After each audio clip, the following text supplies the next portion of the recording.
கர்த்தருடைய நாமத்துக்கு மகிமுண்டாவதாக. இன்றைய வார்த்தை யோபு 37:5.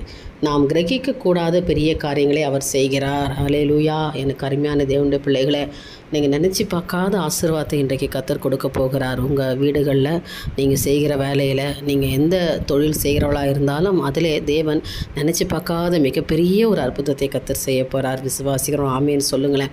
ஏனென்றால் கர்த்தரிடத்தில் யாரெல்லாம் விசுவாசித்து தேவன் எனக்கு தருவார், நிச்சயமாக தேவன் இன்றைக்கி ஒரு மிகப்பெரிய ஒரு ஆச்சரியத்தையும் அதிசயத்தையும் எனக்கு செய்வார் நம்புறீங்களோ, அவங்களுக்கு எல்லாருக்கும் இன்றைக்கு ஒரு அற்புதம் நடக்கும். நினச்சி பார்க்காத மிகப்பெரிய ஒரு அதிசயத்தை கர்த்தர் இன்றைக்கி செய்ய போகிறார். உங்கள் வீடுகளில் நீங்கள் பார்க்க போகிறீங்க. நிச்சயமாய் கர்த்தர் இந்த நாளில் ஒரு அற்புதத்தின் நாளாய் தேவன் இன்றைக்கு உங்களுக்கு சொல்லியிருக்கிறார். இன்றைக்கு அற்புதத்தின் நாளாக இருக்கிறபடினால கிரகிக்கக்கூடாத பெரிய காரியங்களை இன்றைக்கு நீங்கள் எதிர்பாருங்க.